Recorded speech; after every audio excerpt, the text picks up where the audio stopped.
വലത്തു കണ്ണും ഇടത്തു കണ്ണും തമ്മിൽ ചോദിച്ചു, നമ്മൾക്കിടയിൽ എന്താണ് എന്താണ് എന്താണ് എന്താണ്.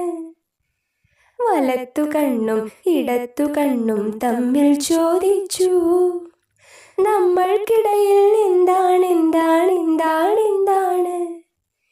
വലത്തു കണ്ണും ഇടത്തു കണ്ണും തമ്മിൽ നാണിച്ചു, വലത്തു കണ്ണും ഇടത്തു കണ്ണും തമ്മിൽ നാണിച്ചു. പിന്നെ പിന്നെ പിന്നെ ചൊല്ലി നീളൻ മൂക്കാണ്, ഹയ്യട നീളൻ മൂക്കാണ്, ഹയ്യട നീളൻ മൂക്കാണ്. നിങ്ങളുടെ അഭിപ്രായങ്ങളും നിർദ്ദേശങ്ങളും എൻ്റെ ഇമെയിൽ ഐഡിയായ plakai@gmail.com എന്നതിൽ അയക്കാം കേട്ടോ.